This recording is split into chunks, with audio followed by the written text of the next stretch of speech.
건강들 은혜들을 누리는 우리 모두 되셨으면 좋겠습니다. 우리 고린도후서 12장 7절에서 10절까지 한 절씩 교독합니다.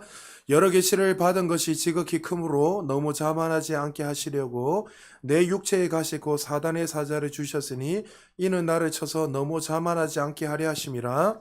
이것이 내게서 떠나가게 하기 위하여 내가 3번 주께 간구하였더니 나에게 이르시기를 내 은혜가 내게 족하도다. 이는 내 능력이 약한 데서 온전하여짐이라 하신지라.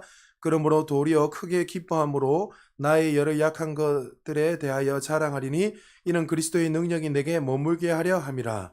그러므로 내가 그리스도를 위하여 약한 것들과 능욕과 궁핍과 박해와 궁고를 기뻐하노니 이는 내가 약한 그때의 강함이라. 아멘.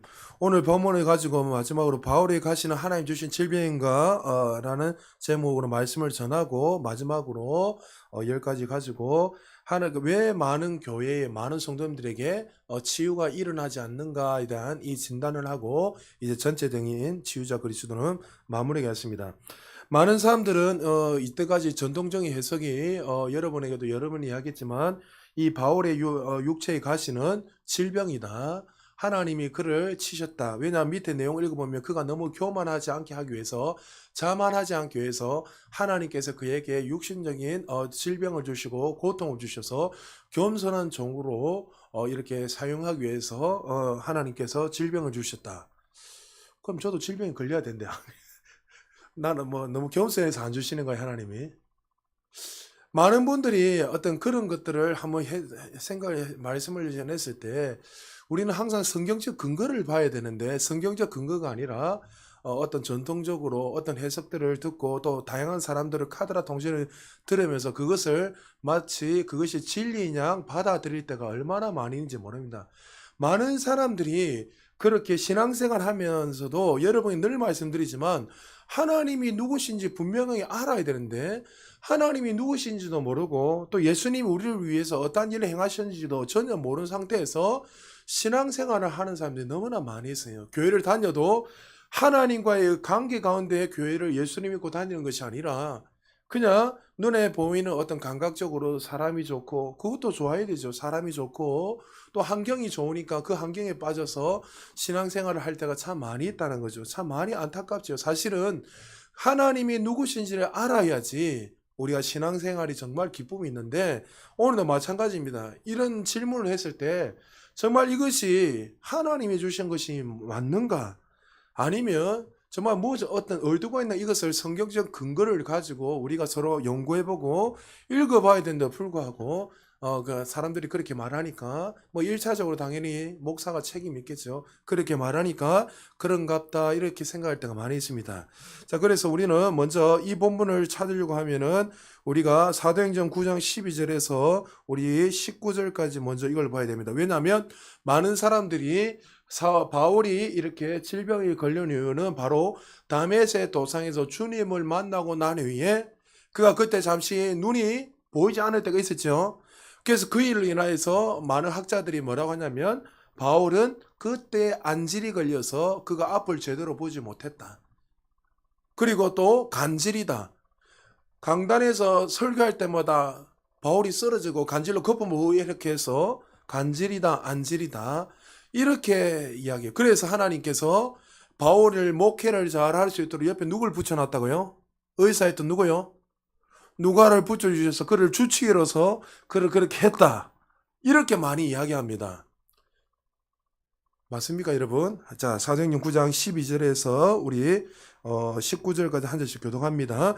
그가 아나니아라 하는 사람이 들어와서 자기에게 안수하여 다시 보게 하는 것을 보았느니라 하시거늘 아나니아가 대답하되 주여 이 사람에 대하여 내가 여러 사람에게 듣사온즉 그가 예루살렘에서 주의 성도들에게 적지 않은 해를 끼쳤다 하더니 여기서도 주의 이름을 부르는 모든 사람을 결박할 권한을 대제사장들에게서 받았나이다 하거늘 주께서 이르시되 가라 이 사람은 내 이름을 이방인과 임금들과 이스라엘 자손들에게 전하기 위하여 택한 나의 그릇이라. 그가 내 이름을 위하여 얼마나 고난을 받아야 할 것을 내가 그에게 보이라 하시니 아나니아가 떠나 그 집에 들어가서 그에게 안수하여 이르되 형제 사울아 주 곧 내가 오는 길에서 나타나셨던 예수께서 나를 보내어 너로 다시 보게 하시고 성령으로 충만하게 하신다 하니 즉시 사울의 눈에서 비늘 같은 것이 벗어져 다시 보게 된지라 일어나 세례를 받고 음식을 먹음에 강건하여 지니라.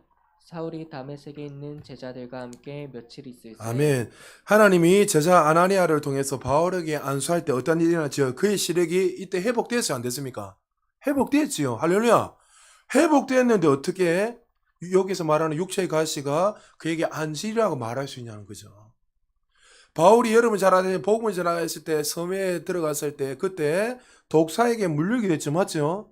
그래서 그 사람들은 그 풍랑 가운데서도 하나님이 구원하셨지만 이 사람은 죄인이었기 때문에 이렇게 독사에 물려서 죽는구나. 우리 사도행전 공부한 사람은 알겠지만 죽는구나 하면서 그를 오히려 저주했단 말이에요. 근데 죽었어요, 안 죽었어요?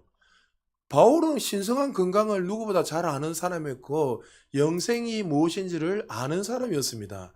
그런데 우리는 그것을 전혀 모르니까 성경에서 안질이다 간질이다고 어디를 찾아봐도 언급한 적이 없는데 불구하고 단지 우리가 금방 읽었던 본문의 그 한 절을 가지고 육체적 가시 사단의 가시를 주셨다 그걸로 가지고 이제 추측을 하면서 다메섹 도상에서 하나님을 만나서 눈이 멀어져서 그렇게 되어서 그가 그 죽을 때까지 그런 고통을 당하다가 그렇게 하셨다 이렇게 결론을 내버린 거예요. 그럼 금방 우리가 읽었지만 이미 아나니아는 이 제자를 통해서 안수할 때에 그의 모든 그 어떤 눈에서 비늘이 벗어지면서 시력이 완전히 회복되고 눈이 치유된 것을 성경에서 분명하게 말씀하고 있습니다. 그리고 상식적으로 하나님이 복음을 전하는데 여러분 그렇게 능력 있는 그 바울이 설교를 하다가 간질이 걸렸다. 여러분 덕이 됩니까 안 됩니까? 하나님은 그렇게 하시는 분이 아니에요. 우리는 치유자 그리스도를 배우면서 하나님 결단코 우리에게 질병을 주시는 분이 아니란 것을 배웠습니다. 분명히 하나님 우리에게 사랑이시고 우리를 끝까지 사랑하시되 정말 우리가 7번 8번 넘어져도 여전히 하나님 우리를 사랑하셔서 우리를 가장 좋은 길로 인도하시는 좋으신 하나님인데도 불구하고 어떻게 사랑하는 자녀들에게 여러분 다음 주부터 믿음과 균형 우리가 공부하다 보면 여러분에게 부딪히는 것들이 정말 많이 있을 것입니다. 제가 여러분에게 좀 적나라하게 좀 이야기를 할 건데 그러면 여러분 삶 속에 내가 가지고 있던 생각들이 여러분들 완전 부딪히면서 무너지는 것을 경험할 겁니다. 왜냐하면 하나님에 대해서 우리가 너무나 이상하게 인식을 하고 있고 하나님이 질병을 주셨다가 마음에 잘 되면 회복시키고 주셨다가 안 주셨다가 이렇게 하는 분으로 자꾸만 하나님을 그렇게 우리가 인식하는 하나님. 정말 우리가 기도하면 응답하시고 기도 안 하면 응답하지 않는 하나님. 내가 조금만 실수하면 하나님 우리에게 병을 주시고 고통을 주시는 하나님. 마치 하나님을 자꾸만 그런 식으로 인식을 하고 있기 때문에 정말 그런 접근을 하기 때문에 모든 그런 어떤 육체적인 감각으로 보기 때문에 이렇게 사는 거예요. 제가 이 말씀을 준비하면서 하나님이 로마서 8장의 말씀을 주시면서 여러분 로마서 8장 말씀 우리 그거 나오잖아요. 생명의 성령의 법과 여러분 잘 아는 이 죄의 법 이거에 대해서 설명을 쫙 하잖아요. 근데 우리가 거기서 로마서 8장을 쫙 육신의 생각은 사망이요 영의 생각은 생명과 평안이라 하면서 쫙 이게 대해서 설명하는데 그래서 육신의 생각은 사망이다 이렇게 생각하니까 여러분 거기서 지금 죄에 대해서 자꾸 생각하고 하나님과 떨어져 있는 사람 하나님과 상관없는 사람을 이야기하고 있다고 생각 그거 이야기하는 게 아닙니다. 로마서 8장은 거듭난 사람들 중에서 감각으로 살아가는 사람과 영으로 성령으로 말씀으로 살아가는 사람이 어떠한 열매들이 나타나는 그걸 이야기하는 거예요. 거듭남에도 불구하고 육신의 생각, 감각으로 살아가는 사람들은 그런 열매들이 나타난다는 거예요. 그래서 너희들은 그렇게 살지 말고 뭐요? 영의 생각, 말씀, 성령의 인도함을 받으면서 살아가면 하나님께서 주신 그 풍성한 은혜를 누리면서 살아요. 그런데 우리는 자꾸만 육신적으로 눈에 보이는 그것을 감각으로 자꾸만 뭐든을 생각하고 일어나지 않는 것도 감각으로 자꾸만 잣대를 대고 뭔가를 자꾸만 육신적인 감각으로 모든 것을 보기 때문에 그래서 육신의 감각으로 기능하는 사람과 대화하면 대가 안 되는 거예요. 그 사람은 눈에 보이는 현실이 어떻게 해요? 지금 죽을 거하고 밑인데 근데 저도 좀 위로를 좀 해줘야 되는데 위로를 하면서 하나님이 어떤 하나님이신가 이렇게 하면 그 사람은 하나님을 보는 게 아니라 눈에 보이는 감각으로 자꾸 보니까 그 말이 아예 안 들어오는 거예요 그냥. 아니 어떻게 내 현실을 잃었는데 하나님은 둘째 셋째고 그냥 눈에 보이는 그것 때문에 빨리 해결하려고 하는 거예요. 이번 주에도 제가 설교를 하겠지만 제자가 전화 와가지고 그의 삶이 지금 여전히 제가 볼 땐 풀어지지도 않고 있어요. 서울에서 저 나름대로 열심히 하면서 이제 이직을 하고 준비를 쫙 하면서 한 1시간 반 이상 통화를 이래저래 하면서 사람들이 볼 때는 그 아이에 대해서 이렇게 생각하는 거예요. 아, 니는 빨리 직장을 빨리 구해야 되는데 직장을 안 구하면 뭐 하느냐. 자기는 이제 1년 동안 이제 이직을 준비하면서 어떤 자격을 다 세팅을 다 하고 이제 이렇게 여러 군데 기업에 집어넣으면서 준비를 하고 있어요. 근데 부모나 사람들이 볼 때는 답답한 거예요. 왜? 빨리 직장이 들어가야 되는데 육적으로 보는 사람 감각은. 근데 그 친구하고 대화를 하면서 참 감사한 게 뭐냐면 목사님 답답해요. 왜? 나는 너무나 주 안에서 기쁘고 평강이고 감사가 넘치는데 사람들은 단지 내 눈에 보이는 그걸 가지고 판단하고 자꾸 이야기를 해요. 그래 맞지? 그 자꾸 1시간 반 동안 이야기하면서 혼자서 자기 전화하면서 계속 저하고 이야기하니까 박수를 치면서 막 이야기하는 게 지나가는 사람들이 전부 다 이렇게 했는가 봐요. 아까 박수 치면서 너무 신나가지고 이래 있으니까 그래 너 하나님이 너의 인생을 책임져 주신 사실을 자기는 알고 믿으니까 염려가 안 되는 거예요. 왜요? 그는 감각으로 살아가는 인생이 아니라 이미 거듭났을 때 나는 구원받았고 주님이 주시는 그 은혜 안에서 정말 믿음의 선한 싸움을 싸우면서 그 길을 걸어가고 있으니까 눈에 보일 때는 감각적으로 볼 때는 사람들이 볼 때는 저건 실패자 같고 인생이 끝난 것처럼 막 불안해가 있지만 자기는 안 그렇다는 거 오히려. 그게 네가 됐다 이제. 염려할 필요 없다. 염려한 적도 없어요 목사님을. 그래. 그래도 조금 염려 좀 해라 인간아. 내가 웃으면서 이렇게 이야기했는데 그런 거죠. 우리가 거듭남에도 불구하고 우리는 여전히 신앙생활하면서 영으로 살고 말씀으로 기능하고 살아야 되는데 불구하고 감각적인 것들을 자꾸만 우리가 하다 보니까 하늘의 그 자원들 그 축복들을 이 땅에서 우리가 누리지 못하며 살아갈 때가 많이 돼요. 그렇게 살아가기 때문에 지금 이 바울의 가시도 자신의 어떤 그 지식으로 이렇게 보니까 마치 하나님 치신 것처럼 생각을 하고 하나님이 어떤 그에게 어떤 질병을 주신 하나님으로 인식한다는 거죠. 그러나 분명히 오늘 우리가 알다시피 하나님은 질서를 깨뜨리고 상식을 깨뜨리는 분이 아니라 간질이 걸려가 쓰러지고 제가 설교하다 쓰러지면 얼마나 은혜가 안 되겠습니까? 저도 쓰는 사람 만약 그런 걸 하면은 그런 분들을 제가 무시한다는 게 아닙니다. 그런 분들도 계정 있잖아요 사실. 그러나 그런 것 때문에 하나님이 그렇게 하셔가지고 주의 종을 갖다가 사람들에게 두려움을 주게 만들고 교회에 어떤 이렇게 이상한 공포 정성을 하는 그런 하나님이 아니시다는 거죠. 그래서 우리는 항상 하나님의 말씀이 어떻는가 그것을 통해서 그 하나님을 보고 우리는 영으로 기능하고 말씀으로 기능합니다. 그러면 바울이 하나님 앞에 세 번 기도했던 이 사단의 가시, 이 육체적 가시는 무엇인가? 우리 민수기 33장 55절 먼저 같이 읽겠습니다. 시작. 너희가 만일 그 땅의 원주민을 너희 앞에서 몰아내지 아니하면 너희가 남겨둔 자들이 너희의 눈에 가시와 너희의 옆구리에 찌르는 것이 되어 너희가 거주하는 땅에서 너희를 괴롭게 할 것이요. 자, 하나님이 젖과 꿀이 흐르는 가나안 땅에 들어갔을 때 가나안 민족들을 다 치기로 했습니다. 맞죠? 하나님이 왜 주기로 했죠? 하나님이 그 가나안 족속들은 어떤 족속들입니까? 하나님을 싫어버리고 그들은 이방신 하여튼 하나님을 싫어버리고 유일하신 그 하나님을 믿는 자들이 아니라 정말 다신을 믿었고 하나님 외에 다른 신을 섬기기 때문에 이 연약한 이스라엘 백성들이 가나안 땅에 들어가면 어떻게 됩니까? 그들과 쉽게 말해서 혼합이 돼버린 거예요. 짬뽕이 돼버린 거예요. 그럼 이 이스라엘 백성을 통해서 누가 나와야 됩니까? 인류의 구원자이신 메시아 예수 그리스도 나와야 되는데 그러면 그 문제가 짬뽕이 되면 문제가 틀어지고 엉망진창 되는 거예요. 그래서 하나님께서 정말 절대 주권하는 하나님의 그 섭리 가운데 전체 계획 가운데서 그들을 어떻게 섞이지 못하도록 들어가면 가나안 족속을 다 멸해버리려 했습니다. 너희들을 어떻게 해요? 멸하지 않으면 금방 말한 것처럼 너희 가시와 너희 옆구리가 되고 정말 너희들을 괴롭혀서 넘어지게 할 자라는 거예요. 여기서 말하는 가시는 어떤 가시지요? 육체적 가시를 이야기하지 않죠. 하나님의 백성들이 전진하지 못하도록 하나님의 자녀답게 살아가지 못하도록 하나님의 언약에 나타나지 못하도록 막는 무리들을 이야기하고 있는 거예요.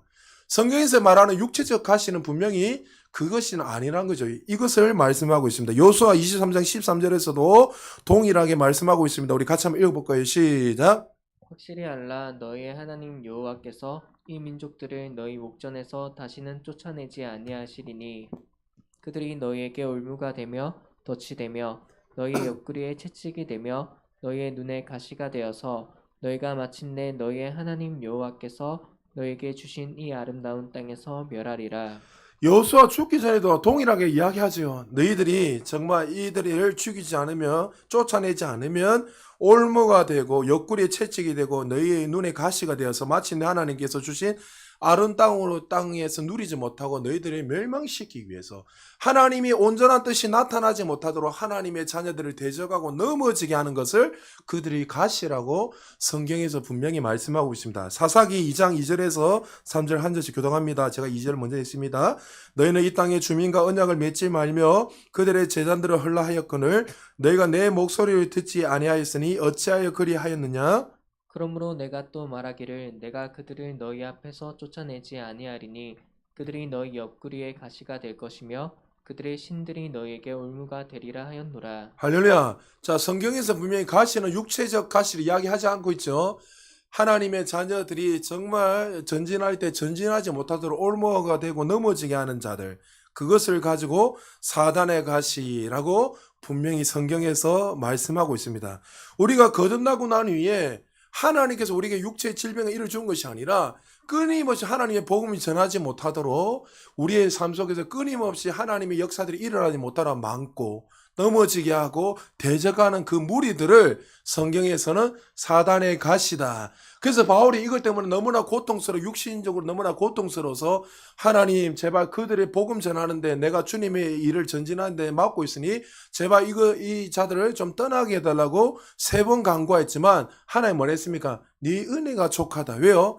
그걸 인하여서 네가 더 하나님을 의지하게 되고 그걸 인하여서 네가 정말 주님을 바라보고 나아갈 수 있는 게 오히려 약할 때 강함이 된다는 거죠. 그래서 여러분에게 항상 말씀드리죠. 잘 나갈 때 항상 조심해야 된다는 거예요. 두려워하란 말이 아니라 잘 나가고 모든 것이 막 형통하고 모든 것이 다 잘 되고 아무 문제가 없으면요. 하나님 의지 안 합니다. 맞죠? 여러분에게 늘 말씀드리지만 고난이 받으라 이것이 아니라 뭐라도 조금 뭐가 문제가 아프면 엎드리잖아요, 사실. 그런데 너무 잘 되고 평안하면 그냥 가는 거예요. 그러니까 오히려 바울에게는 이것이 은혜였고 축복이라면서 하나님께서 더 이상 그걸 놓고 기도하지 말고 하나님이 주신 그 은혜로 말미암아 네가 계속 전진해라고 말씀하고 있습니다. 자, 고린도서 12장 7절 이것을 인식하고 한번 읽어볼까요? 시작. 여러 계시를 받은 것이 지극히 크므로 너무 자만하지 않게 하시려고 내 육체의 가시 곧 사탄의 사자를 주셨으니 이는 나를 쳐서 너무 자만하지 않게 하려 하심이라.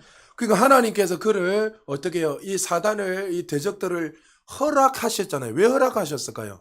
하나님께서 바울은 정말 이 세피점을 계실 뿐만 아니라 3000전 천국을 보고 하여튼 모든 계시를 다 경험한 사람이니까 얼마나 대단하겠습니까? 랍비였고 정말 구약 율법적으로도 탁월한 사람이었고 흠이 없고 정말 뛰어난 사람, 부족함이 전혀 없는 사람이에요.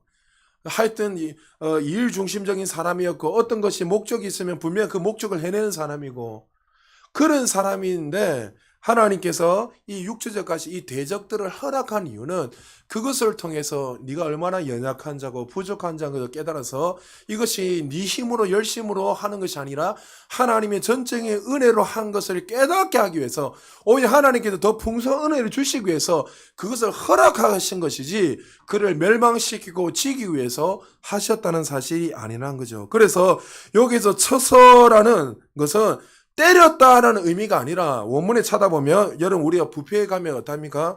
뷔페에 가서 음식을 먹으면 우리가 여러 번 왔다 갔다 하잖아요. 계속. 이래 예전에 왔다 하는 것처럼 마치 하나님이 어떻게 해요? 여기에서 쳤다는 말은 사단이 대적들이 바울이 복음을 전한 곳마다 계속 찾아가서 왔다 갔다 하면서 그를 막았다고 그렇게 되어 있습니다.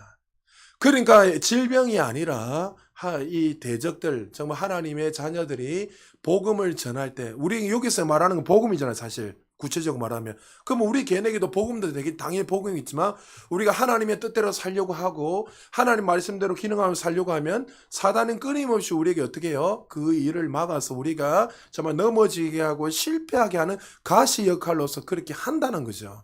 그럴 때마다 우리는 항상 그것을 인식을 하고 두려워하는 것이 아니라 항상 하나님이 우리 아버지인 것을 믿고 계속 전진하며 나가야 돼요. 그래서 10절에 보면 답이 나올 때 있죠. 고린도서 12장 10절 같이 읽습니다. 시작. 그러므로 내가 그리스도를 위하여 약한 것들과 능력과 궁핍과 박해와 공고를 기뻐하노니 이는 내가 약한 그때의 강함이라. 답이 나와 있죠. 복음 때문에 내가 복음 전환 때문에 능력과 이런 걸 당해서 이것이 바로 나에게 사단의 가시로서 나타났다는 것을 그러니까 성경 전후 문맥만 자세히 읽어봐도 이것이 육신인의 질병이 아니라 복음을 전할 때 막는 그 사단의 무리들이라는 것을 알 수 있는데 불구하고 우리는 항상 이것을 극단적으로 보고 잘못 이렇게 할 때가 너무 많이 있다는 거죠. 그래서 여러분 이 자꾸만 전통적인 해서 또 우리가 어릴 때부터 배웠던 그것들이 얼마나 잘못됐다는 것이 있다면 여러분들 그것을 기억하시고 이것은 핍박과 환난, 복음을 막기 위해 우리에게 주는 핍박과 환난이지 결단코 하나님은 우리에게 질병을 주시는 분이 아니다. 할렐루야. 그러니까 여러분 자꾸만 어떤 뭐 몸에 어떤 무리가 오면 이 하나님 나를 또 치시구나. 여러분 10명 중에 9명도 예를 들어 우리 교인들 말고 외부 사람들에게 다른 교회 물어보십시오. 대다수 막 신앙생활 몇십 년 한 사람들 자기가 질병이고 집에 우환이 어려움이 오면 첫 마디 뭐랍니까? 하나님이 치셨다. 하나님이 우리를 나를 겸손하게 하기 위해서 뭐 우리가 겸손할 게 뭐 있다고 하나님 겸손하게 만들어 치십니까? 예? 우리가 뭐 겸손도 아무나 내밀 수 있는 겸손이지. 그런데 하나님이 뭐 굳이 우리를 치셔가지고 또 과정을 치시고 우리 자녀들이 말 안 되는 게 치셔가지고 그렇게 하나님께서 하셨다. 이렇게 이상하게 해서 하나님을 그런 하나님으로 자꾸만 비추고 말한다는 거죠. 여러분 입술을 통해서라도 하나님을 그렇게 하지 않기를 지금 축복합니다. 그렇게 하시면 안 돼요. 하나님은 그런 분이 아닙니다. 항상 말했지만 여러분이 우리가 하나님을 바라볼 때 부모를 항상 보십시오. 뭐 하나님을 부모님과 비교할 수는 없지만 부모가 자녀들 말 안 한다고 두드러기 패더라도 그걸 지키려고 패는 겁니까? 예를 들어서 팰 때도 팬다는 표현이 좀 이상한데 매를 들 때도 부모님 마음 아파요 안 아파요?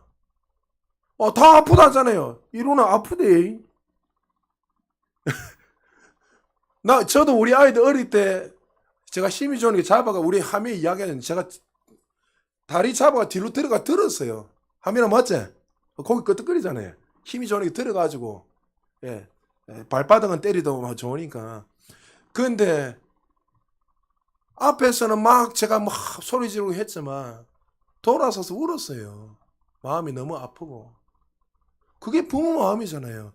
근데 하나님이 정말 이 땅의 주인 되시고 창조주 하나님이 예수 그리스도 보내시고 우리를 구원하시고 살리신 그 좋으신 하나님이 우리가 조금 실수했다고 우리가 조금 하나님 보실 때 기도 조금 안 했다고 하나님 보실 때 성경 몇 장 안 읽었다고 예배 빠졌다고 내가 지금 술집에 앉아있다고 예를 든 겁니다. 그렇다고 해서 하나님 치십니까? 아니란 거죠. 그렇다 술집 가고 이래 해라는 말이 아니고 여러분. 그러니까 우리는 너무 하나님의 그 사랑과 인자하신 좋으신 하나님을 너무나 모르고 어떤 나의 어떤 고정적인 전통적인 생각을 가지고 율법적인 생각을 가지고 주님을 바라보기 때문에 그래서 여러분 우리가 영적으로 성장하지 않으면 그 하나님 주신 그 은혜를 결단코 못 누리는 거예요. 여러분 날마다 영적으로 성장하시기를 주의 이름으로 축복합니다. 자, 디모데후서 3장 15절에 보면 복음을 위해서 경건하게 살아가면 우리에게 어떠한 일이 일어나는지 한번 읽어볼까요? 시작. 무릇 그리스도 예수 안에서 경건하게 살고자 하는 자는 박해를 받으리라. 잘 들으십시오. 우리가 복음을 위해서 살아가게 되면 말씀대로 기능하고 말씀대로 살면 반드시 박해가 옵니다. 잘 들으십시오. 내가 잘못된 걸 선택해서 오는 박해는 그거는 여러분이 잘못 선택해 온 거지 그건 아닙니다. 그건 오히려 당기는 거예요. 내 문제 때문에. 왜 사단에게 문을 열어놓고 내가 말씀대로 기능하지 않고 잘못된 것을 선택해 오는 것들은 그 육체적으로 육신적으로 감각적으로 살아게 오는 거지 결론은 사단에게 문을 열어서 들어오는 거잖아요. 근데 그걸 가지고 마치 내가 그렇게 했는데 나에게 박해가 왔다. 내가 복음을 위해서 그거는 잘못된 거라죠. 그런데 분명히 예수 안에서 내가 정말 주님의 경건이 다른 게 아니잖아요. 내가 말씀대로 살려고 몸부림치고 세상에 속해 살아가고 있지만 세상 사람들과 다르게 살다 보면 얼마나 힘듭니까? 술도 한 잔씩 해야 되는데 술도 못하고 절제해야 되고 우리 김태현 씨도 그 크리스찬이라면서 그 시간에 빨리 가야 된다 가지고 금요일이라도 드리려고 오는 거 보면 다른 사람 볼 땐 또 이상하게 안 보겠어요. 김태현 씨 맞죠? 아닙니까? 그 사람들 그러면 그게 어떻게 우리에게도 박해가 될 수 있다는 거죠. 뭐 신앙생활, 경건한 삶을 살기 위해서 하다 보면 다양한 사람들 우리에게 한단 말이죠. 그러나 분명히 우리가 그렇게 살면은 반드시 복음을 위해서 말씀을 위해서 살아가면 박해가 옵니다. 그러나 이 박해는 우리에게 좋은 박해입니다. 왜요? 우리가 진짜란 것이 드러나는 거예요. 가짜에게는 박해가 안 옵니다. 왜요? 사단은 그냥 놔둬도 이 사람은 뭐 살다가 아무 열매도 못 하나 하고 그래 어떤 사람 지옥까지 사는 뻔하니까 그 주 오히려 더 좋은 거 줘가지고 이 세상에서 신나게 누리다 그냥 지옥을 보내는 게 사단에게는 더 편해요 사실. 안 그렇습니까? 그렇기 때문에 우리가 말씀대로 살아가고 정말 경건하게 살아가면 당연히 와요. 그래서 우리는 사람들이 여러분 보십시오. 어떤 의사적인 사역을 하고 병 고치고 또 이렇게 뭐 어떤 대중 집회라고 이렇게 다 보면 사람들은 이단 시비 많이 붙습니다. 왜요? 우리가 이때까지 전통적으로 알았던 걸 보니까 이게 좀 이상한데? 제가 말했죠. 제 모교가 초창기 때 방언하면 끝나는 거예요. 제가 손 들고 기도하고 있었는데 작년 때 이제 그 수련회 준비한다고 그 누님들하고 제가 리더자이니까 반주자 누님들하고 같이 앉아가지고 매일 한 달 넘게 이렇게 교회 와서 기도하는 시간을 가졌어요. 매일 오면은 또 기도하고 이렇게 같이 한 시간씩 두 시간씩 막 찬양 부르면서 연습하고 준비하고 기도하고 있는데 그 고신 측에서 오셨던 집사님이 여러분 이야기했죠. 오신 집사님이 그 사택을 뭐 교회를 관리하는 집사님인데 누구 뭐 하는 짓이냐고 나가 하면 소리 지는 거예요. 왜 나가는지 아십니까? 손 들고 기도했다고. 네 이단이야 하면서. 기도하다가 황당해가지고 아니 제가 그 교회 모교에서 평생 저희 집이 있어도 평생 그렇게 거기서 개척 때부터 있었는데 손 들고 기도했다는 이유만으로 본인이 가지고 있는 전통적인 생각 속에는 손 들면 이단인 거예요. 고신에서 왔기 때문에. 옛날에 말했죠. 여러분 커튼을 지나고 남자 여자 따로 얼굴도 못 쳐다보고 강단의 목사만 볼 수 있도록 저희 어머니 세대 때는 그렇게 했습니다. 남자 들어간 입구 여자 들어간 입구 달랐습니다. 죄송하지만 여자들 올라오면 끝납니다. 강단에 맞죠? 어디 감히 불경건하게 여자가 올라와. 그리고 목사 했던 설교자 외에 아이들도 못 올라오게 돼 있어요. 강단에 올라오면 마치 죽는 것처럼. 이런 전통들 마치 어떤 하나님의 어떤 역사들을 일으키고 하면 얼마나 많은 공격을 하는지 모릅니다. 여러분 눈에 보이는 걸 가지고 잣대를 가지고 우리가 판단해서는 안 된다. 위험하다는 거죠. 케네스 해기 목사님이 사역을 할 때도 그분 앉아 믿음의 말씀 사역을 이제 어떤 바톤을 이어받아서 해서 어마어마하게 전 세계에 뻗어나가게 했던 목사님입니다. 앞전에는 이제 30년도 후반까지는 천막 집회를 하면서 사람들이 대중 집회들을 많이 했습니다. 거기서 치유 사역을 많이 하고, 근데 이 목사님은 케네스의 목사님은 말씀 사역을 했기 때문에 치유가 일어나는 곳에 당연히 더 많이 가고, 거기는 막 몇천 명씩 모이는데 초창기 때는 케네스의 목사님은 30명, 40명들이면 조용히 모여가지고 예배드렸어요. 왜 화려한 게 좋잖아요. 막 치유가 일어나고 안전병이 벌들벌들 일어나고. 근데 케네스의 목사님은 계속 말씀을 전하면서 이 말씀을 통해서 왜 치유가 일어나야 되는지 뭐 이런 걸 하나하나 설명하면서 가르치고 있었어요. 그런데 결론은 어떻게 됐냐면 말씀을 끝까지 붙들고 나가는 그 목사님이 끝까지 쓰임 받더라고요. 보니까 잠시 그렇게 해서 사람들은 하려게 뻥 했다가 제가 역사적인 제가 다 읽고 봤잖아요. 잠시 1, 2년 사용했다가 싹 사라져버리고. 그래서 이 케네스 목사님도 막 하면서 어떤 사람은 갑자기 막 낄낄대고 웃어서 막 이러니까 사람들이 2단이다 3단이다 하면서 그런 이야기를 한 적이 정말 많이 있습니다. 근데 제 주변에 실제로 케네스 해기 목사님 살아계셨을 때 만나고 오신 목사님들 여러 분 계십니다. 근데 그 목사님들이 거기서 레마 훈련소에 미국에서 공부를 배우면서 동일하게 하시는 말씀이 뭐냐면 누구보다도 영혼을 사랑하시고 누구보다도 말씀 외에는 전하지 않으시고 누구보다도 정말 영혼을 사랑하고 하나님을 사랑하는 마음으로 하는 모습을 자기가 2년 넘게 옆에서 보면서도 봤다는 거죠. 단지 어떤 역사가 막 일어나서 막 하나님하고 그 사람의 관계는 모르잖아요. 그게 도대체. 하나님 다양하게 역사하시잖아요. 여러분 우리 교회에서도 막 금가루 떨어지고 그때 여러분들 있잖아요. 우리 안성재 목사님 감독이 하실 때 막 뭐 보석이 떨어지고 깃털이 날아다니고 근데 이 깃털은 이 지구상에 없는 깃털이에요. 아무리 조사해봐도. 그럼 그걸 가지고 우리가 2단, 3단 할 때가 많이 있어요. 그러나 우리는 그것을 통해서 하나님의 어떤 역사가 뜻이 있기 때문에 만약 그걸 가지고 그 사람이, 그 목사님이 만약에 자기가 교주가 되고 자기가 만약에 재림자 예수가 되면 문제가 있는 거예요. 그러나 그의 성품과 인품을 보고 말씀에서 벗어나지 않다면, 내가 어떤 생각이 이해가 되지 않다면 그것을 그냥 인정해주고 끝내면 되는 거예요.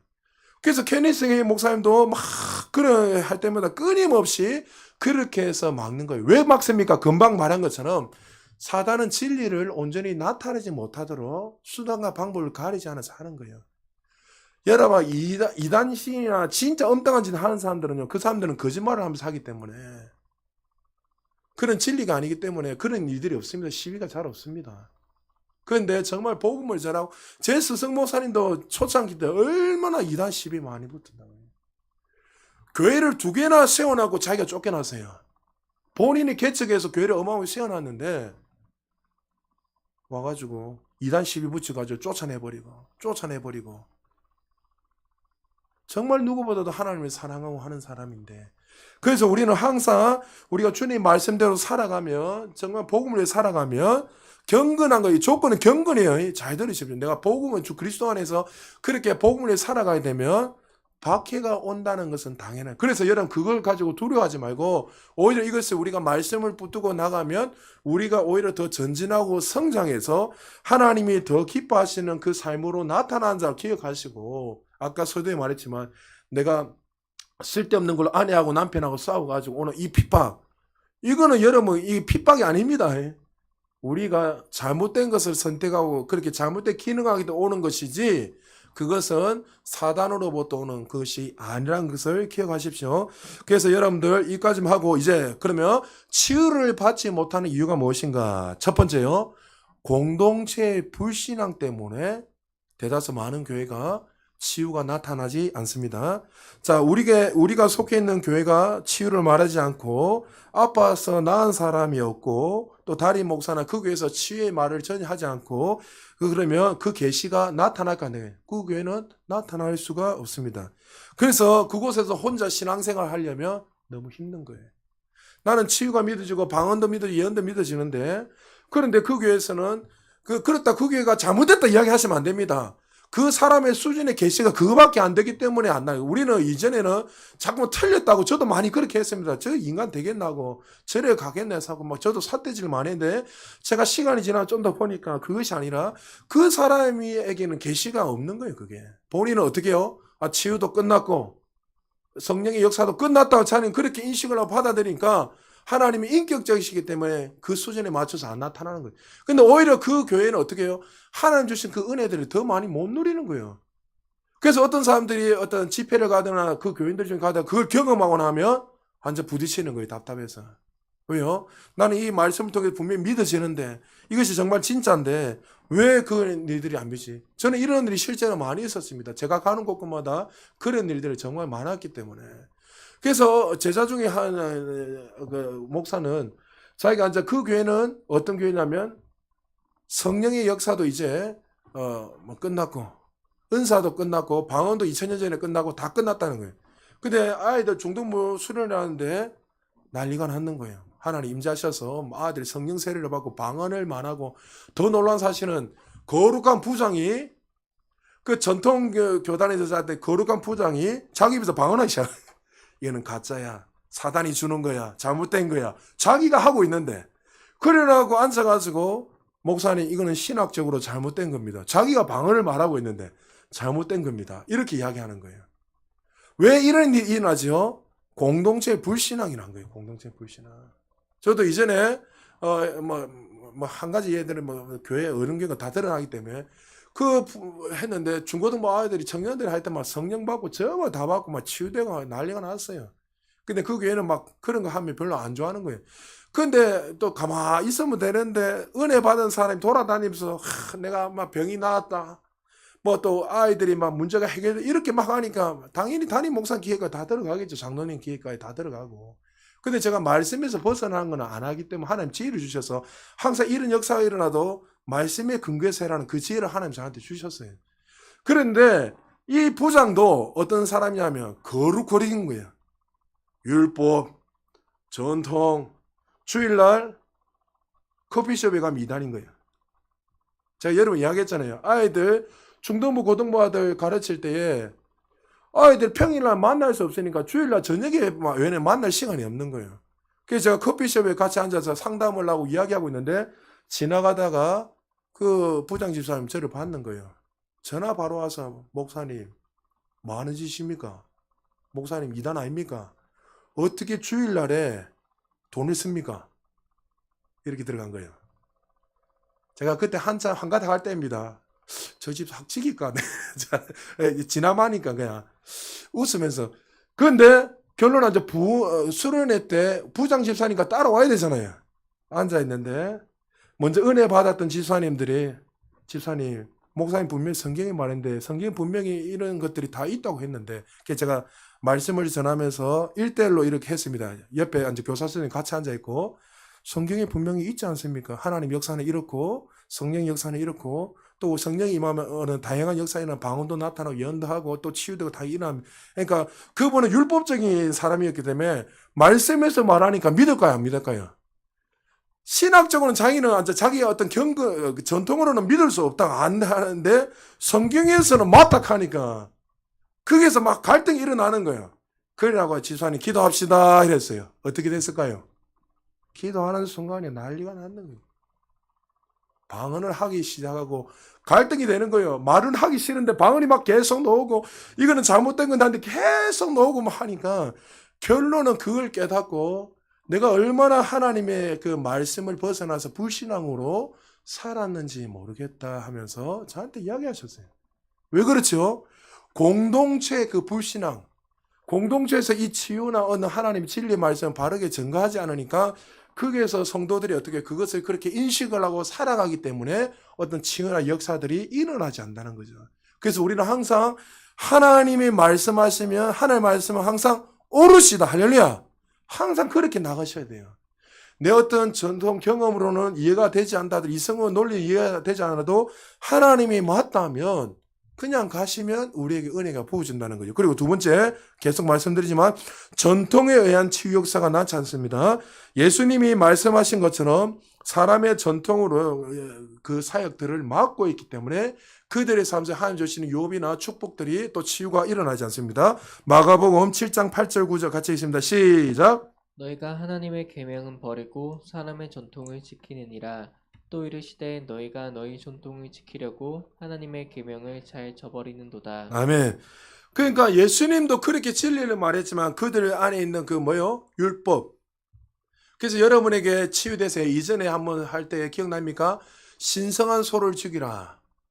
그 책도 있습니다. 그건 비즈니스적으로 있지만 또 우리 교회 기독교 안에서 신성한 소를 죽이라는 책도 있는데 인도는 여러분 잘 아는 힌두교잖아요. 힌두교는 뭡니까? 소를 신성시 여깁니다. 소가 그 뭡니까? 자신의 풍요를 주고 신입니다. 자신의 모든 걸 다 줘요. 여러분 최근에 2022년도 11월 15일 날 전 세계 인구가 80억이 돌파했습니다. 80억입니다. 앉아요. 80억. 80억인데 인도하고 중국 두 나라만 합쳤는데 28억입니다. 그러니까 인도가 전 세계에서 두 번째로 인구가 많죠. 근데 여러분 인도에 그렇게 물자가 풍부하고 자원이 풍부한데도 가난해서 먹지 못해 죽는 사람이 어마어마하게 많습니다. 여러분 우리나라 같으면 깔린 게 소면 다 잡아먹잖아요. 근데 그들이 그렇게 빈곤하게 죽어가고 있는데도 그 소를 잡아먹지 못하는 이유 뭡니까? 전통 때문입니다.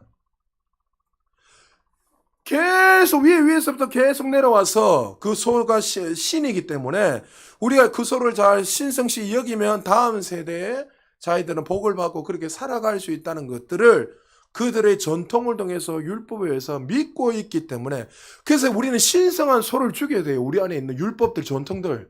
하나님 말씀보다 더 우선시하고 사랑하는 그것이 다 여러분에게는 신성한 소예요. 우리는 자라면서 우리가 익숙하게 배우는 어떤 경험들, 율법적인 생각들, 이거 다 신성한 소예요. 예수님이 오셔서 그들이 말씀을 막은 가장 큰 이유 뭐라고요? 전통의 사람이에요. 내가 말씀에 하면 내 율법에 하면 전통에 하면 아니다. 잘못됐다. 어떻게 아브라함의 후손이 나사렛에서 나올 수 있느냐, 메시아가 나올 수 있느냐, 그들의 전통 속에는 결단코 그렇게 넣을 수 없는 거예요. 그래서 이 전통 때문에 어떤 치유적인 역사가 일어나지 않습니다. 과거에 우리가 어떤 경험을 한다 하더라도 하나님 말씀보다 더 높아질 수는 없는 거예요. 경험은 경험이지 그 하나님의 말씀은 진리라는 거죠. 그래서 항상 하나님 말씀보다도 우리 어떤 전통과 생각들, 경험들을 앞서서 이야기하시면 안 돼요. 우리가 간간히 이야기되면 보면 은연찮게 이렇게 말하죠. 내가 이전에 내 경험에 의하면 이제는 경험에 의하는 보다도 하나님 말씀대로 내가 순종해 살아보니까 이런 일들이 일어났다. 이렇게 하시고 저는 축복합니다. 그렇게 하셔야 돼요.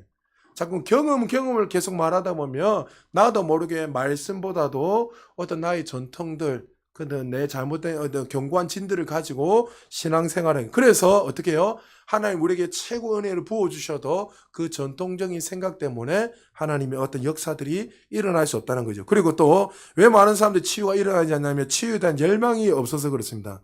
많은 사람들이 아프면 다 열망을 가지고 낫기를 원한다고 생각하지만 그렇지 않습니다. 어떤 사람들은 오랜 질병 시간이 지나면 지날수록 이제 그것을 그냥 자연스럽게 받아들이게 되고 이제는 그 어떻게 해요? 언젠가는 되겠지 하면서 막연하게 살아갈 때가 많이 있다는 거죠. 우리는 그렇게 해서 우리는 신앙생활 할 때는 항상 적극적으로 하셔야 돼요. 어떤 것이 있다면 어떻게 해요? 기도했는데 낫지 않는다. 내가 선포했는데 안 난다. 그러면 어떻게 해요? 믿어야 돼요. 여러분 성령의 9가지 열매 요즘 내가 제일 묵상한 것 중에 하나가 뭐냐 성령의 9가지 열매 중에서 하나가 뭡니까? 인내입니다. 오래 참음이 인내잖아요. 어떤 사람이 인내할 수 있죠? 하나님의 말씀을 믿는 사람이 인내하는 거예요. 반드시 이 말씀은 이루어지고 역사할 걸 믿기 때문에 그것을 바라보기 때문에 인내하는 거예요. 할렐루야. 그러니까 성령의 9가지 열매는 우리의 삶에 이미 있잖아요. 내가 하나님을 사랑하기 때문에 인내하게 되고 오래 참게 되고 기다리고 이 일들이 보면 그러나 우리는 어떻게 해요? 막연하게 언젠가는 되겠지 아니라 우리는 말씀을 통해서 믿음을 취하고 적극적으로 모든 것을 할 때에 항상 우리는 적극적으로 뭔가를 해야 돼요. 말씀을 많이 읽고 읽고 나서 묵상하고 나니 우리는 반드시 그것을 어떻게 해요? 믿음으로 취한 후에 반드시 그 다음에 마지막 뭐예요? 행동으로 나가야 돼요.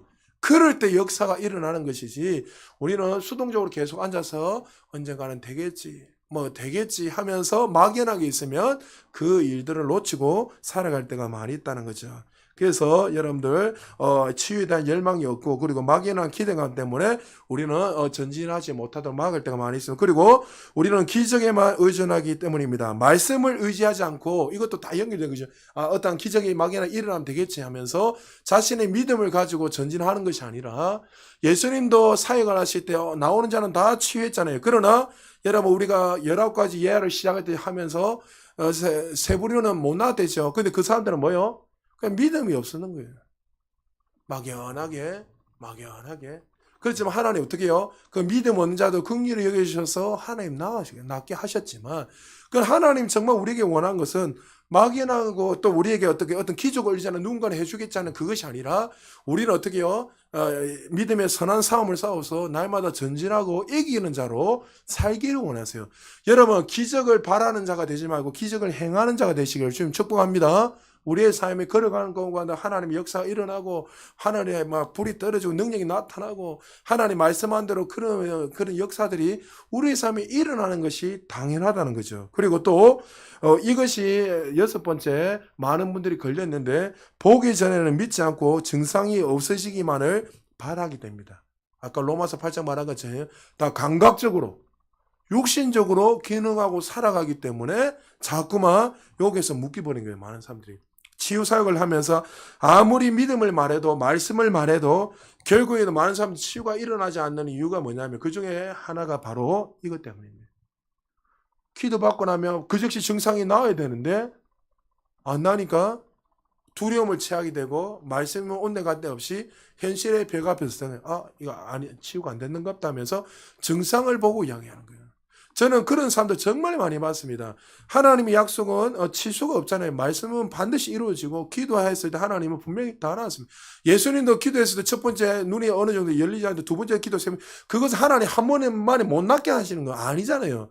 그 사람에게 믿음의 동기, 믿음을 넣어주려고 하신 거예요. 그 소망을 계속 기대감으로 가게 하기 위해서, 믿음을 가져가기 위해서 하신 거지. 예수님 뭐 하려고 두 번 진흙을 이겨가지고 하고 침을 뱉고, 그건 사람에게 믿음의 동기부여를 주시기 위해서 하신 거지. 왜 하나님이신데 손은지 왜 다 안 나게 다 났지요. 그러니까 결론은 어떻게 해요? 보기 전에 믿지 않고 증상이 내 삶에 딱 떠나야지 믿는 그 믿음 때문에 치유가 일어나지 않는 거예요. 그래서 하나님 말씀은 항상 오르시다는 것을 기억하고, 믿음은 말씀 위에 서는 겁니다. 항상 기억하십시오. 믿음의 근거는 뭐라고요? 말씀. 할렐루야. 내가 믿는 믿음은 내 증상, 느낌, 감각이 아니라 하나님이 말씀하셨기에. 그래서 진짜 아이들이 아프면 기도하고 나서 왜 열이 안 떨어지지? 이렇게 이야기하면 벌써 내가 입술로 고백하기 때문에 열이 안 떨어지는 거예요. 기도하고 나면 어떻게 말씀인 건가, 손을 얹어서 나으려 했으니까 얹고 하면 선포하고 나서 나았다 하고 박수 치면서 그냥 가는 거예요. 할렐루야. 그게 우리가 대하는 자세예요. 말씀을 대하는 자세예요. 그것이 감각으로 살아가는 것이 아니라 영으로 기능하고 말씀으로 살아가는 인생이라는 거예요. 이거는 치유뿐만 아니라 여러분 모든 삶에 다 적용되는 거예요. 모든 삶에. 그래서 7번째, 속량에 대해서 제대로 이해하자면, 이미 예수님이 2000년 전에 채찍 맞은 나음을 우리를 구원하시고 이미 이 모든 죄와 질병은 다 우리 예수님이 짊어지고 가셨다는 그 사실을 모르기 때문에. 그러니까 속량하면 사람들이 대다수 죄에서만 해결됐다 이렇게 인식하는 많은 사람들이 맞잖아요. 그러니까 자꾸 강단에서 죄에서 여러분들이 이미 하나님이 값을 지불하여 사셨다. 요게 있거든요. 속량 안에 다 포함되어 있다 하지요. 구원 안에 우리 어떤 가난함을 우리를 부유하게 하시고, 채찍에 맞으면 나음을 이렇게 하시고, 우리를 갖다가 자유케 하시고, 건강하게 하시고, 축복하신 그 모든 것이 그 구원 안에 다 포함되어 있다고 분명히 말씀했습니다. 그래서 이 부분들을 다 설명해야 되는데, 이 속량의 진정한 의미를 모르니까 다시 제 문제만 해결되는 줄 알고, 오히려 거기에서 또 고통을 당하고, 이 계시가 풀어지지 않으니까 많은 사람들이 그렇게 살아가고 있습니다. 그리고 8번째는 어떤 사람이 질병에 걸리는 이유는 또 악한 영을 쫓아내야 될 경우가 있습니다. 이것은 여러분 잘 분별하셔야 됩니다. 질병의 문제가 아니라 어떤 사람이 내가 어떤 질병의 문제가 아니라 사단이 들어오면서 어떤 귀신이 들어오면서 그 사람에게 자리를 잡아서 질병을 줄 때가 있어요. 모든 질병은 사단이 이렇게 우리 생각을 통해서 통로를 통해서 이렇게 하지만 어떤 사람들은 자리를 잡아가지고 질병을 주는 사람이 있어요. 그래서 예수님도 그걸 아시고 기머거리 귀신을 쫓아내니까 귀가 열리게 되죠. 그리고 마가복음 9장 32절 33절에도 귀신 들린 말 못하는 사람이 있을 때 그 사람이 말한 것이 아니라 말 못하는 귀신을 쫓아냈을 때 그 사람이 말하게 됐단 말이죠. 이것은 여러분들이 많이 하다 보면 성령의 지혜를 주셔서 이것이 정말 어떤 경우를 통해서 오신지 알 수 있다는 거예요. 이 사람이 건강관리를 못해서 왔는 건지 아니면 사단에게 어떤 것을 활용해서 사단에게 그 귀신이 들어와서 자리를 잡아서 그렇게 하고 있는지, 아니면 어떤 사람은 진짜 주인이 되어서 앉아있는 사람, 주인 되어서 앉아있는 사람, 여러분 늘 말했지만 그 사람 아무리 기도해도 안 나갑니다. 그래서 이거는 여러분들이 강력하면 할 수 있지만 어떻게 되냐면 제가 제한테 온 계시는 저도 이래저래 다 해봤는데 지금은 주인이 돼도 상관없습니다. 제가 한참 훈련 받을 때는 아무리 쫓아내도 안 나가는 거예요. 귀신은 그 안에 있는 게 소리 지르고 죽겠다 하고 그 성도님은 죽겠다고 서로 감 지르고 난리가 나는 거예요. 그런데 어떻게 해요? 나중에 하나님 깨닫게 하신 게 뭐냐면 지금 이 자매가 이 귀신을 사랑하고 있다는 거예요. 주인이 되어 있다는 거예요. 그럼 주인이 되면 어떻게 됩니까? 주인을 바꿔줘야 돼요. 멀쩡할 때 그에게 복음을 전하고 당신이 이것에 자유하시는 것은 주인을 바꿔야 된다. 예수님은 나의 구주를 모실 때 당신은 진정한 자유가 일어날 것이다 하면서 그 구원에 대한 믿음, 복음을 전해야 돼요. 그럼 복음을 전하고 나면 그 사람이 받아들이잖아요. 몇 초도 안 걸려 딱 하면 그냥 끝나버려요. 문제가. 이거는 여러분 성령의 지혜와 내가 많이 하다 보면 이 하나님께서 주시는 거예요. 그래서 여러분들은 항상 어떤 사역을 할 때는 철저하게 감각으로 기능한 것이 아니에요. 말씀의 중심을 딱 해서 예수님이 어떻게 사역하시냐 그걸 기본 베이스로 딱 해서 성령의 철두철미한 음성을 듣고 그 훈련된 상태에서 하셔야 돼요. 안 되면 오히려 여러분들이 넘어지고 여러분들이 오히려 어떻게 해요? 또 그 일로 문제가 생기고 항상 질서 있게 지혜롭게 하셔야 된다는 거예요. 그리고 또 어떤 사람이 왜 계속 질병이 이렇게 떠나지 않는가? 성경에 있습니다. 그 사람에게 어떤 용서나 원한이 있을 때 그걸 인하여서 사단이 자리 잡고 있어서 질병이 걸릴 때가 많이 있습니다. 그러면 그런 사람들은 어떻게 해요? 그 안에 있는 어떤 견고한 진을 끊어버려야 돼요. 그 간단한 거예요.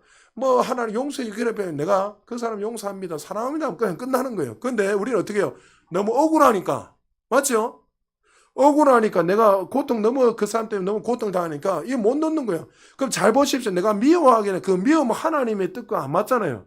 그럼 내가 미워하고 질투하면 그걸 통해서 통로를 통해 누가 들은 거예요? 사단이 개입하기 시작하는 거예요.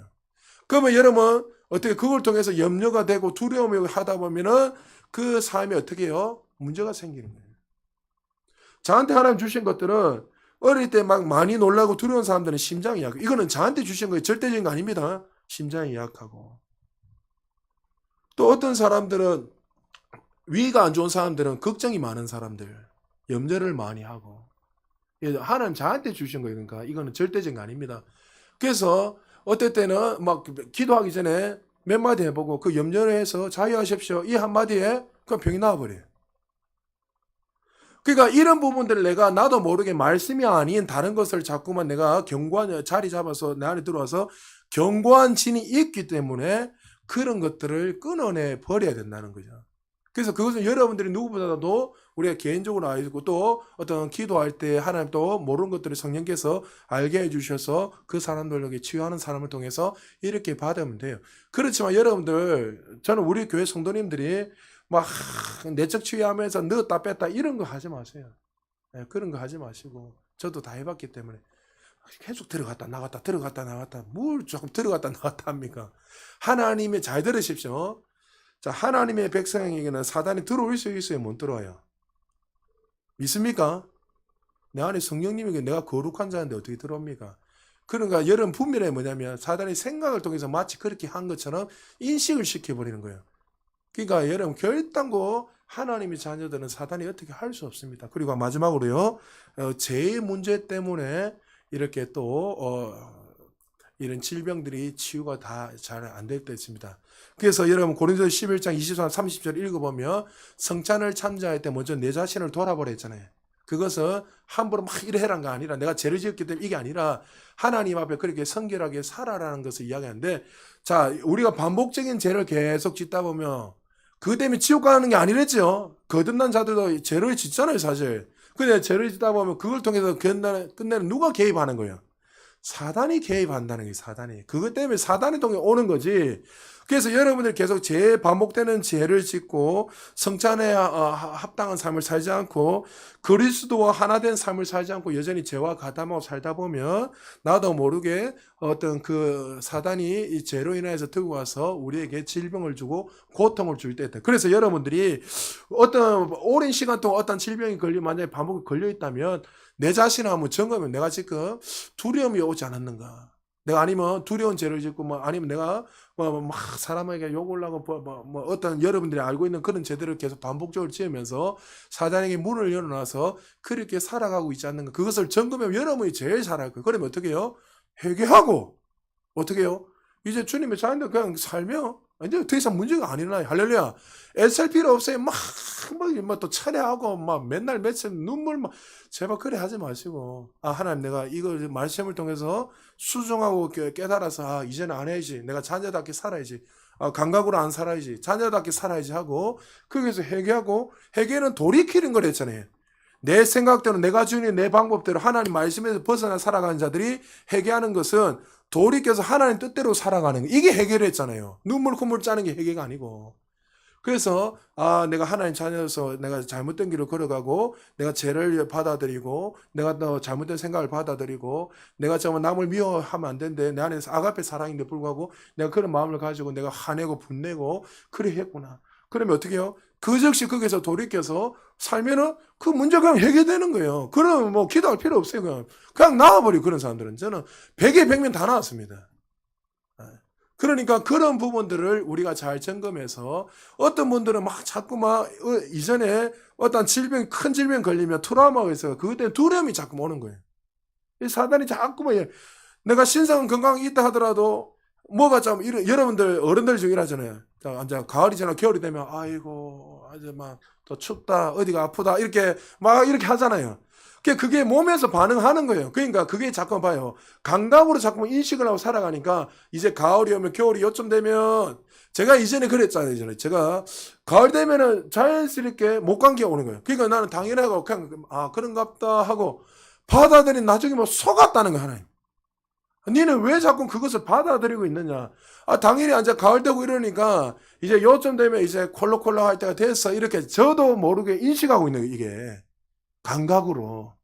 여러분도 그런 몸의 반응들이 분명히 있을 거예요. 익숙하게 살다 보니까. 그런 부분들 어떻게 해요? 육적으로, 감각적으로 기능하지 말고, 이런 생각을 들때 그 즉시 어떻게 해요? 말씀을 통해서 아니다. 나는 신성한 건강이 있고, 치유자 그리스도, 치유는 나의 것이다 한 것을 인식을 하고, 또 수많은 트라우마도, 이제 나는 새 피조물 계시 안에서 새로운 피조물이 되었으니까, 이전에 이 모든 것도 나와 상관이 없고, 완전히 하나님이 새로운 종족으로 만드셨다 했잖아요. 그렇기 때문에 이것을 받아들이지 않고 설령 여러분 가운데 태어날 때 DNA의 문제나 어떤 유전적인 문제를 가지고 살고 있다 할지라도 거듭난 자는 어떻게 해요? 상관없다고 선포하고 일어서셔야 돼요. 할렐루야.